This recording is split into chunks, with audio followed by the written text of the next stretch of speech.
गुरुवर। जहाँ high tension line जाती है उसके नीचे घर बनाओगे तो क्या हो जाएगा? हाँ बताइए।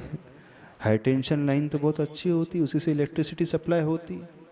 ठीक है, इलेक्ट्रिसिटी सप्लाई हो रही है, लेकिन वो जो 11,000 वोल्ट इतना ही होता है, उस 22 kV इतना हो रहा है, उसके नीचे यदि कोई आ भी जाए तो वो चिपक करके मर जाता है। ठीक ऐसे ही प्रभु की जो प्रतिमा होती है वो हाई वोल्टेज लाइन की भांति होती है। हाँ, उनके दर्शन करें, उनका अभिषेक करें, उनका गंधोदक लें, लेकिन चौबीसों घंटा उस एनर्जी के नीचे आ जाएं तो हम उसे डाइजेस्ट नहीं कर पाएंगे, क्योंकि हम इतने कैपेबल नहीं हैं कि उस एनर्जी को झेल पाए। उस एनर्जी को पाने का एक ही तरीका है, डायरेक्ट करंट से अल्टरनेट करंट की व्यवस्था है। तो जहाँ प्रतिमा विराजित होती है, जहाँ वो वेदी, वो शिखर अपने आप में सबसे ज़्यादा एनर्जेटिक स्पेस माना जाता है, तो उसके सराउंडिंग रेंज में जो आ जाता है वो भी बहुत ज़्यादा एनर्जेटिक हो जाता है। लेकिन जो गृहस्थ है, षटकर्म आदि में लगा रहता है, वहाँ पर रह कर के व्यक्ति अध्यात्म को तो पा सकता है, धर्म की ऊंचाइयों को छू सकता है, लेकिन वहाँ रह कर के गृहस्थ आदि की क्रियाएं करे तो उसके साइड इफ़ेक्ट उसे झेलना पड़ता है।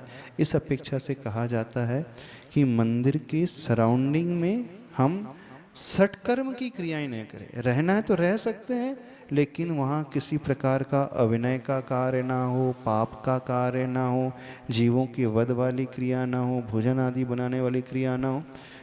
यदि उन क्रियाओं को करेगा कोई व्यक्ति तो उससे उस प्रतिमा का अविनय माना जाता है, और उस अविनय के दोष से उसका साइड इफेक्ट उसे झेलना पड़ता है।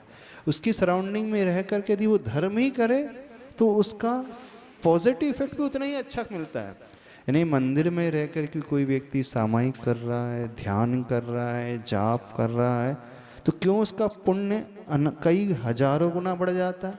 मंत्र वही रहता है, वही मंत्र यदि अपने घर के कमरे में बैठ कर के फेरे और उसी मंत्र को प्रभु के सामने फेरे तो पुण्य में और कर्म निर्जरा में हजारों गुना अंतर आ जाता है। क्यों?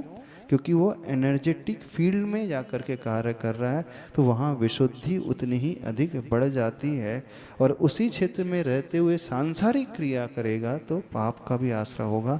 इसलिए कहा जाता है उसकी रेंज में आने से, 24 घंटे रहने से हम बचें जब हम कोई गृहस्थ का कार्य कर रहा है, सांसारिक कार्य कर रहा है।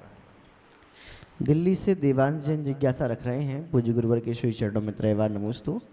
हे गुरुवर, यदि इसका कोई एक और आप एग्जाम्पल समझ सकते हैं, जहाँ क्षेत्र विशेष होते हैं, अतिशय क्षेत्र, सिद्ध क्षेत्र, भारत में जितने भी सिद्ध क्षेत्र, अतिशय क्षेत्र, उठा करके देखें उन क्षेत्रों को, उनके निकट कोई भी गृहस्थ ज़्यादा रह नहीं पाते।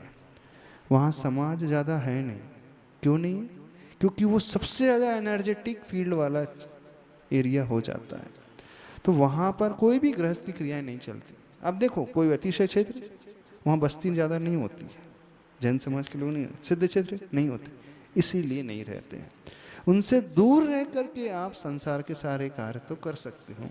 उस लॉजिक को समझने की कोशिश करना। दिल्ली से देवांश और जैन, उसमें भी यदि प्रभु की पीठ के पीछे कोई आ जाता है, लेफ्ट पोर्शन में आ जाता है, तो वहाँ ज़्यादा नेगेटिव एनर्जी रहती है।